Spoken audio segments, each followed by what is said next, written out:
So bali mga commander, dito tayo ngayon, no. So hindi gaano umuulan, tatanggalin natin yung mga yung mga dilaw na dahon ng sili. Tara, pagkakataon na ito para ayun na lumago sila na maganda. Tara, let's go. Bali ito mga commanderes kasi umaagaw pa to ng ng sustansya ng ng tawag yan, ng katawan ng sili, kaya tatanggalin natin to. Wala akong dalang wala akong dalang pang kahit kutsilyo man lang, pero kaya na ng daliri ko ito. Ayan.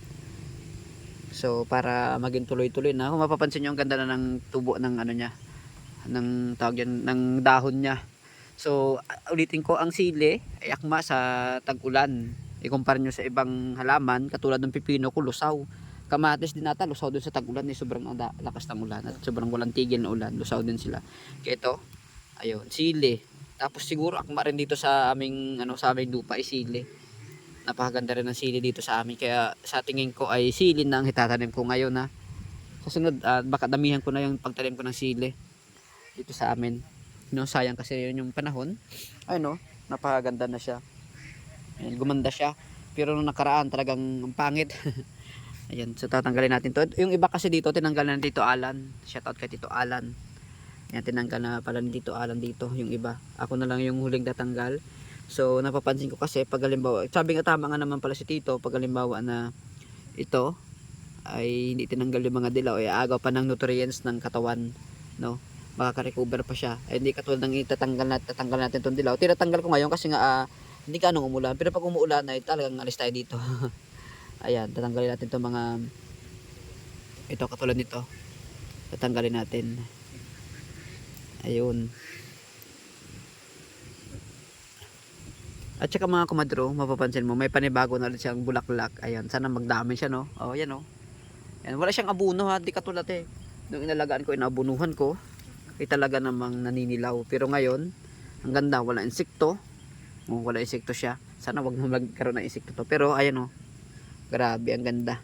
Purya busong, no? Purya busong na lang. Sana wag mabati ng salita ko. Itong aking tanim na sili. Ayun.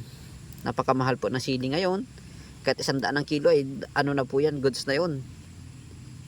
Ang problema dito, konti lang yung tanim ko, kasama yung labuyo o yung Taiwan ay nasa lang siya, nasa 120 lang lahat ito. So sayang din naman, 'di ba? Napakaganda rin naman na tanim ang sili, hindi ganong alagain, hindi katulad ng ibang ng ibang halaman talagang alagain. Pero itong sili hindi ganong alagain, no? Itong napapansin ko sa kasili. Pero yung the rest of yan, tinanggal na lahat ni Tito, yung dilaw-dilaw. Ito na lang dito banda, nakikita ko may dilaw-dilaw pa. Yan tinanggal na ni Tito Alan. Ito, hindi ko alam kung anong sakit nito, pero tingin ko dito ay makaka-recover to mga commander. Ito. Basta diretso lang yung ulan, ay tingin ko ay makaka-recover ito. Ayun. Sili. Ito po ulitin ko, ito po yung lagi kong binablog, ay yung siling sigang. Ayan. Nakakatuwa talaga pag halimbawa na expert ka na sa paghahalaman. So, ito baliwala na lang sa ito, no? Kaya ako hindi pa naman gaano tagang expert kasi nga sumasablay pa ako. Hindi naman sa sa panahon kasi ngayon, talagang kailangan taga-expert ka sa paghahalaman kasi nga ako ting kamali mo lang ng dilig, kamali ng abuno, taga maninilaw ang mo. Hindi lang naman sa akin kasi napapansin ko lahat ng tanim na nakikita ko dito sa amin, dito lang sa Bungabong ay tagang lahat po ay nandidilaw. Ito naman po ay Taiwan.